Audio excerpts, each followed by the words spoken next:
welcome all of you of Chaos in this room to today we are going to give the the what's new in ChaosMesh, and also I want to share a little bit history about ChaosMesh. This room is the maintainer check of maintainer chart of ChaosMesh, but technically I'm not the maintainer. I would say I'm the kind of like the creator of ChaosMesh, and I would say ChaosMesh is a project that is created by an accident. Yeah, so first of all, I want to do a really quick survey. Who is any of you are using ChaosMesh in production? Can you raise your hand? Only one? No, one. Okay, cool. I would say I can see the great potential of this open source project. So actually, before introducing the newest update for ChaosMesh, I want to give a little bit about the history about ChaosMesh. Well, we are come from the company called PingCAP, which is a distributed database company. We are 7 years ago, we started to build a open source version of Google Spanner, which is TiDB. It is highly distributed, massive scale distributed system, and provide a full featured SQL. So that means it's super complicated distributed system. So that's it's really hard to build. But I think the even harder problem is that how to test a distributed system like this. I think it is even harder than to build a distributed database. Internally, I have a calculate the code of our unit test and the test case. I think the line of code of our integration test or test case is like 10 times larger than the actual code base of our database. So that's what we said. The how to test a distributed system is really, really hard. And a good way to test the distributed system is actually delete your file in your disk. I bet some of you may know this TV show like Silicon Valley. And it is accidentally delete the file. That I think that's a good way. Maybe that's a good way to test a distributed system. And another very interesting speech is given by Foundation DB, and in 2014 in Exchange Loop. This talk is actually really, really good. And this talk is long before that Netflix introducing the idea about, chaos engineering. So it's like, I think 8 years ago, and before we even create PingCAP. And I watched that talk. I think I learned a lot from this talk. Because in this talk, this guy introducing the very interesting concept, means deterministic simulation for the distributed system. So that guy is basically want to build the deterministic simulator for all of the to emulate all of the complicated status of your system and to reproduce the bug 100%, reproduce the bug. But I think, okay, what's wrong? I think it's not, the deterministic testing for the large-scale distributed system is not that realistic. So, but on the other hand, I think increase the probability of reproducing bug by inject the failure to the system is doable. And So we are not going to create 100% reproduce rate for your system, just like unit test. I think unit test is not, unit tests are not working for, a lot of, bugs in complicated distributed system. But I think the fault injection, which is like chaos engineering, is a more reasonable way to, create a high quality system on high quality system in the distributed world. So that's the beginning of, and we take a look at, do the research on a lot of, like the fault injection frameworks and open source project, and we found that it's really hard to, orchestrating all of these fault injection tools together to create the experiment for, like your orchestrating this kind of tool. And also you can see the Namazu, you can see Jepson, and it is, but all of these tools are totally separated and it's really hard to use.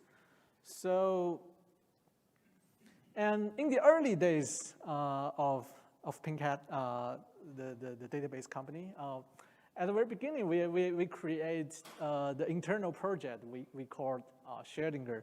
If you're familiar with quantum physics, you know what I mean about this name. It's basically create a container-based fault injection system for our database. So it is only designed for TiDB, but I think that's the, and then we open source this project, changing the name as the ChaosMesh. That's the beginning of ChaosMesh. So that's the original screenshot of Schrödinger. But ChaosMesh have a way more fancier dashboard and UI compared to this project. So this is a little bit history, and we created this project in 2018. We open sourced it at 2019, the last day of 2019, and then become this year ChaosMesh have become the incubating project in CNCF. So yeah, that's a little bit background about ChaosMesh. And okay, the next part I will hand over to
in the following slides. And the third one is multi-Kubernetes support, which allow users to launch chaos workflow on multi-cluster using one global controller. Okay, so the first feature I would like to talk about is the AzureChaos.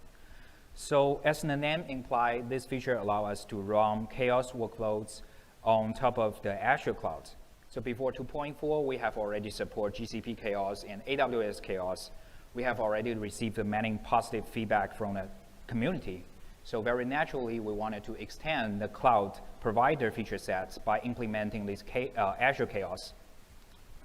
So the underlying idea of the Azure Chaos is very similar to GCP Chaos and the AWS Chaos, which authenticated the ChaosMesh controller manager to access and control Azure cloud resource under the user's account. Some simple Chaos actions we provided are virtual machine stop, which allow user to stop specific virtual machine instance. So nowadays we know the public cloud provider provide very reliable service, but some unexpected instance can still happen sometimes, like the whole rack of servers may temporarily out of use due to fire or power outage. And a VM stop can help us to simulate this situation. And the next one is VM restart. This one is slightly different because sometimes the virtual machine may keep restarting during a period of time because of hardware issue or resource scheduling problem. This behavior can add extra pressure to distributed systems that require coordination between peer nodes. For example, if you are using TiDB as the backend storage, if a server keep restarting, you will have a peer keep leaving and rejoin a network, which will add extra synchronization overhead to the whole system. The third one is the disk detaching. Most of the virtual machine instances on the cloud nowadays are using a unified remote storage, like EBS or Azure Block Storage. And this operation can help us to simulate a case of remote storage temporarily unavailable. Here is a brief example of how could you use the Azure Chaos. First, the user needs to put the authentication information into a Kubernetes secret. Here is cloud key secret and apply this to the Kubernetes cluster.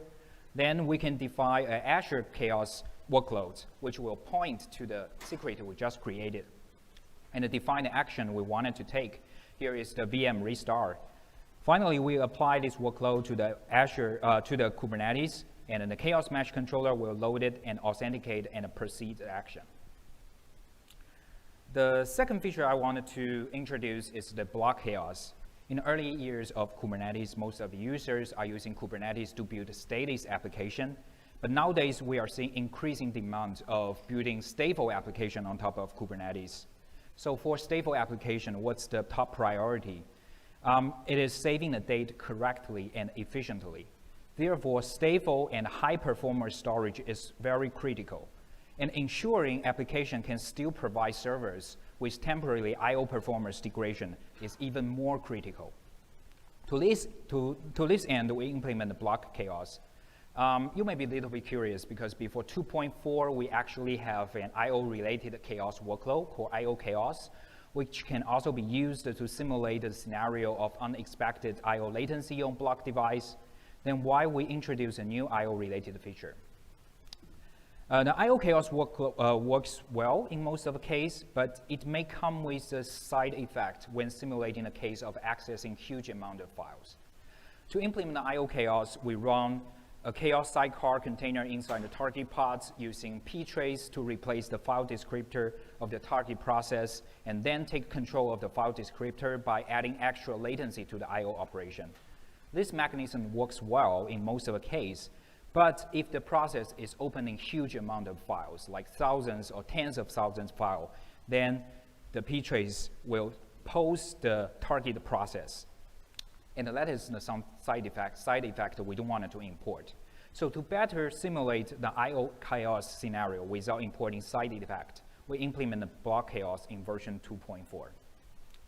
So BlockChaos simulates the case of extra I/O latency on block device by implementing a kernel I/O scheduler and offering two key features.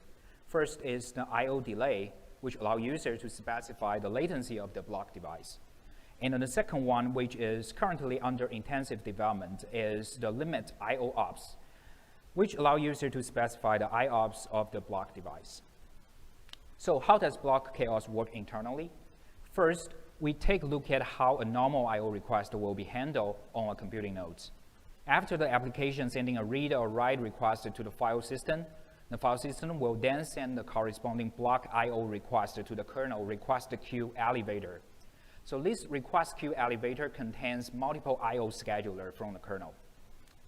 And then a block I/O request will go through all kernel I/O scheduler, be sent to the hardware request queue, passed to the driver, inserted into the NVMe queue, which is the short of non-volatile memory express, and finally be written to the disk. As I mentioned, we implement a kernel I/O scheduler called IOEM, which will be added into the request queue elevator.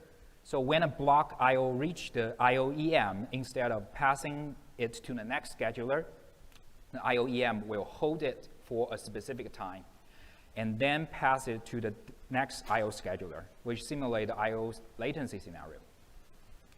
So here is a brief example of how it works. We start with a write request. Chaos is cool to the specific block sector, and IOEM scheduler capture the request, hold it for 3 milliseconds, and pass it to the hardware queue. Compared to the IOChaos, this feature simulates I/O throughput decreasing in a more natural way without pausing the process. The third feature I would like to talk about is PhysicalMachineChaos. If you are familiar with ChaosMesh, then you may probably know that ChaosMesh are usually used as a Kubernetes plugin, which allow users to launch chaos experiments along with target Kubernetes workloads. But there is some legacy workloads that just cannot be run in container and cannot be easily migrated to container or Kubernetes environment. So some users may need to manage a hybrid cluster consisting of nodes managed by Kubernetes running containers, nodes managed by hypervisor running virtual machine, and the nodes managed by themselves as physical nodes. To better support this case, we implement the PhysicalMachineChaos, which extend the ChaosMesh framework from Kubernetes to physical nodes or virtual machines. To use the PhysicalMachineChaos, we need to first set up ChaosD on each physical machine. ChaosD is a daemon process receiving commands from the central chaos controller in a Kubernetes and launching the corresponding chaos experiments. ChaosD can be run as a role command or system service on a target physical machine. Some common action of PhysicalMachineChaos are simulating a process flow like process interruption, simulate network flow like network drop or throttling on network bandwidth, simulating host fault like host shutting down, and it also provides some application or runtime specific features like JVM chaos or Redis chaos. So those are some new chaos workloads you can try out. And next, I would like to talk about some 3 generic features we added to the ChaosMesh framework since 2.4. So the first generic features I would like to discuss is the status check in workflow. So to get the best results when running chaos workflow, we sometimes launch the chaos workflow in a real production environment, along with the real application or workloads. However, sometimes this application or workloads are so critical that we don't want to break them. To ensure this, we introduce this feature, which will keep checking the status of the application or workloads through the status endpoints or external monitoring system, and automatically stop the chaos workflow if it finds out that the application or workload is unhealthy. Here is a brief example of status check templates you can use to start a status check. The deadline field specifies that this node will be executed for a maximum of 20 seconds. The mode field specifies that this node will execute status check continuously. It will try to pull the defined URL through the HTTP protocol and will automatically abort chaos workflow if the return code is not 200. We are currently only support HTTP protocol, but in the future we plan to support other methods like monitoring the Prometheus metrics and use the alert manager like mechanism to automatically stop and restart the chaos workload. We also improved the workflow web UI to facilitate the process of defining a chaos workflow. I believe most of you are like me, like you have years of experience of using Kubernetes and are quite comfortable of writing YAML. People say Kubernetes engineer or YAML engineer. But if we try to define a large chaos workflow including multiple stage, then which can easily lead to hundreds lines of YAML file, and I believe writing hundreds lines of YAML file can easily get lost. So we add a new drag and drop feature to help users to define a workflow more easily. We record a short demo. Let me play it. Okay. So first, we need to decide what kind of experiment we wanted to run. Here, we choose the serial. We name it, set a deadline. Then we will have a blank workspace, and we can drag and drop this action we wanted to run in the workspace. We define the namespace and all other related fields. And then we click the Submit button, and then submit the workflow button. As we can see that the system will generate Chaos experiment YAML in the backend. So feel free to try out this feature. I personally love this feature, and I like it. So last but not least, let's talk about multi-cluster support for ChaosMesh. So we keep receiving requests from community users that they are wondering about if ChaosMesh can support running Chaos experiments across multiple Kubernetes clusters through just one single global entry.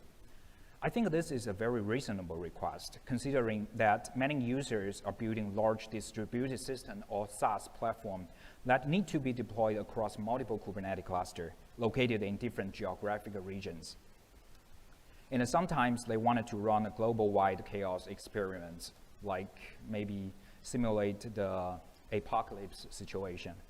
So launching ChaosMesh experiments on each Kubernetes cluster separately is very inconvenient, as you need to log in different clusters, set up ChaosMesh framework on each of them, run the ChaosMesh workflow, and keep your eyes on multiple ChaosMesh dashboard to monitoring all the cluster. So to release the burden of managing multiple cluster, we developed the multi-cluster ChaosMesh support, or you can call it a Chaos Federation. The basic idea is we connecting multiple Kubernetes cluster on a ChaosMesh level. We will still need to set up ChaosMesh controller on each cluster, but we don't need to do it manually for each of them. Be more specifically, we will assign a role to each ChaosMesh controller. We will have a central controller which will be assigned as the role coordinator, and we will assign an agent role for all other ChaosMesh controllers. So when setting up the environment, we only need to set up the coordinator once, and then register each member cluster to this coordinator by applying a YAML file like this. So we will first encode the member cluster kubeconfig into a secret. Here, like cluster blah blah kubeconfig, apply the YAML file. The coordinator will load the kubeconfig from the secret and be able to access the remote member cluster. Then the coordinator will set up the agent ChaosMesh controller on each member cluster. The agent controller is just a normal ChaosMesh controller that identified itself as an agent. Once we successfully set up the environment and build up the connection between the coordinator and agents, the rest of the steps are very straightforward. We define the ChaosMesh experiments as usual with only two differences. First, we need to specify in the target remote cluster and submitting the experiment to the coordinator instead of the agent. Here is a sample YAML. As we can see, it is just like a normal ChaosMesh YAML file with one extra field, remote cluster. Once the workflow is submitted to the coordinator, it will then create the workflow on the target cluster and syncing the workflow status back to itself. Using this, users can control and observe ChaosMesh experiments across multiple Kubernetes clusters using one central controller and a dashboard. Okay, so that's all the major features I would like to cover in today's talk. So for the future plan, there are several things on our roadmap.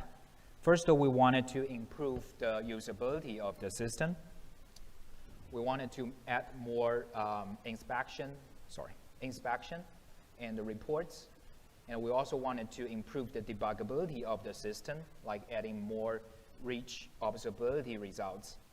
And we wanted to support more status check types, as I just mentioned, like Prometheus and Datadog.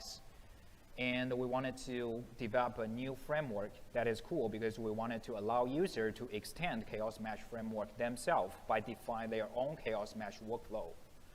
And the fourth is what is currently under development is we are constructing a global hub that allows users to upload their cool Chaos workflow and share with all the people around the world. Okay, so that's it for today's talk. Thank you so much. Any questions in the comments?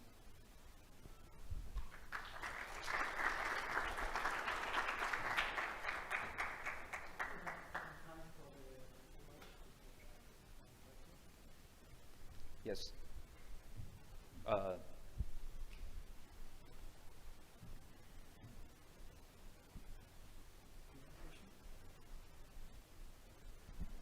Yeah, so I was curious, how would you handle a case where injecting a fault leads to the unavailability of the cluster itself? Okay. So your question is, you're curious if the injecting faults will leak to the cluster itself, right? Yeah. Like, do you have any specific case, like what kind of injection are you thinking about? So I'm working on like stress testing.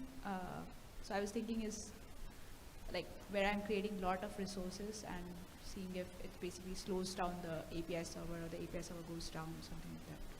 Okay. Yeah. Okay. So I think in most of case, if we are just use the ChaosMesh, then since we are running container, right? So the things mostly is injecting to the container, so it will not leak to the physical machine. But in other cases, as I just mentioned, we have a physical machine chaos, so that one you need to be careful. Yeah. So if you inject something into the physical machine, then that may be something, yeah. And I think ChaosMesh is a little bit different concept compared to the Netflix Chaos engineering because we designed this tool only running on the test environment. Sometimes we are not going to use this tool for the production system. That will easily mess up the whole things. Yeah. So, okay. Well.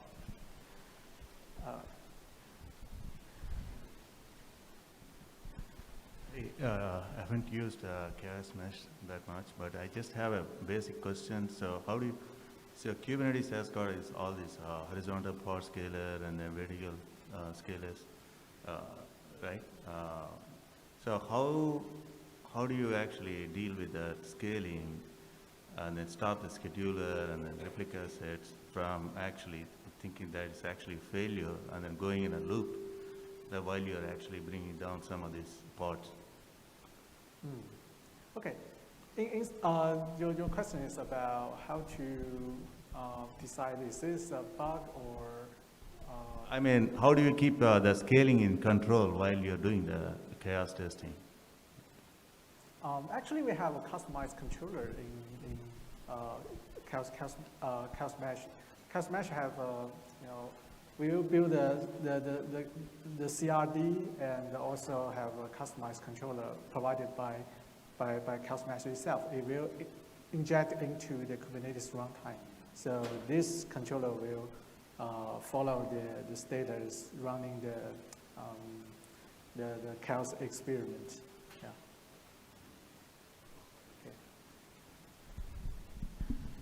Okay.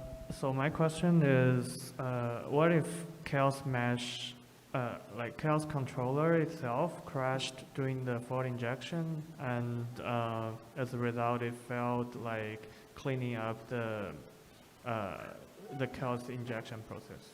Yes. I think. So your concern is what about the chaos controller itself crash during a runtime, right? So chaos controller, normally you are deployed as a container, right?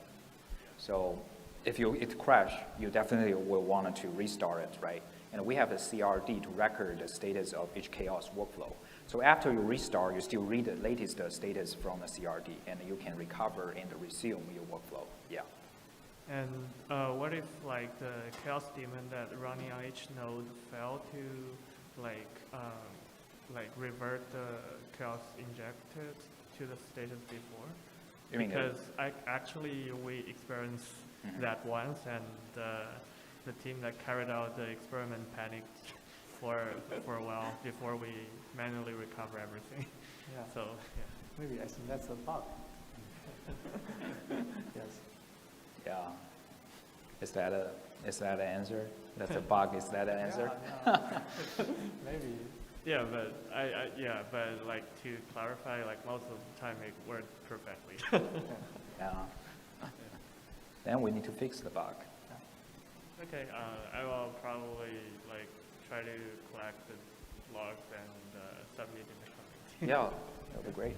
Great. Thank you.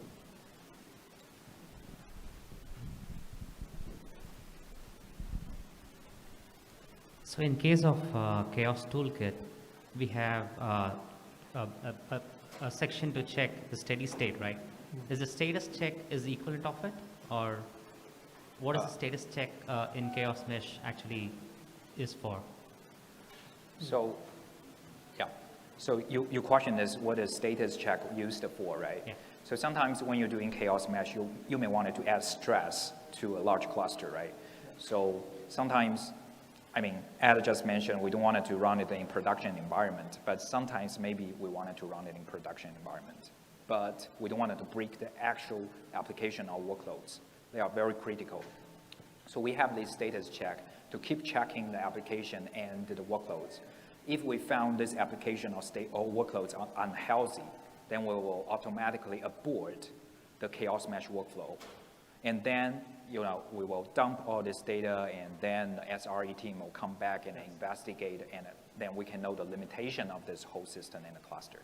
I will use an example to explain that. For example, if you are running the database, distributed database, the unit test, the testing is like keep a stable workload, and you will have the QPS and TPS status.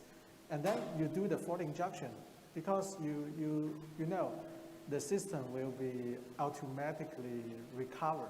But if the system, after the fault injection, they are not recovered, you will know, hey, this is something wrong with your system. Yeah. So the check is to make sure the system is behavior right. Yeah. Got it. So just to abort the chaos testing, just in case if things goes on the wrong side. Yeah. Yeah. Okay.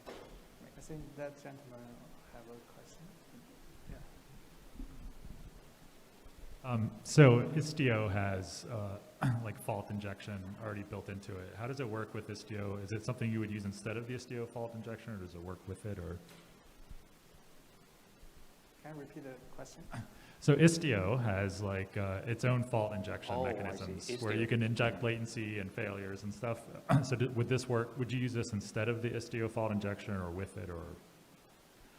I think the two systems can work together. They are decoupled, right? They are not. But you need to make sure understand, make sure that this behavior is caused by Istio fault injection. This behavior or this unexpected situation is caused by ChaosMesh. Yeah. Maybe you can create the new chaos type into ChaosMesh. It is called AzureChaos, something like that. It's doable. Okay, that's cool. I didn't know Istio itself can do the fault injection. That's really cool. I'll check it out later. Yeah.